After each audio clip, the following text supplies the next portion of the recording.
உறவுகள் எல்லாருக்கும் வணக்கம். முதல்ல நெய்வேலி ஆர்டிஓ அவர்களுக்கு என்னோட நன்றி. கனரக வாகனம்ல டாரஸ் பாக்ஸ் உள்ள வர மட்டுமே கரிய லோட் பண்ணணும். பாக்ஸ தாண்டி லோட் பண்ணக்கூடாதுன்னு ஸ்ட்ரிக்ட்டா ரூல்ஸ் இப்ப ஃபாலோ பண்ணிட்டு இருக்காங்க. இதுக்கு முழு காரணமும் நம்ம நெய்வேலியோட ஆர்டிஓ தான்.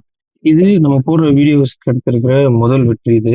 ஆனாலும் ஒரு சில சின்ன டாரஸ் லாரிகள் ஆர்டிஓ என்ன சொல்றது, நான் என்ன கேட்கறது அப்படிங்கிற ஒரு மனப்போக்கோட ஓட்டிட்டு இருக்காங்க.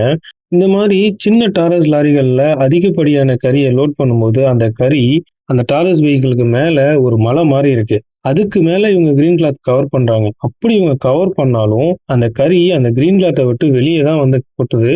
நீங்க நல்லா பாருங்க, இந்த லாரியில கிரீன் கிளாத் போட்டிருக்காங்க. எவ்வளோ பெரிய மலை மாரி இருக்கு பாருங்க இந்த லாரியில இருக்கிற கரி.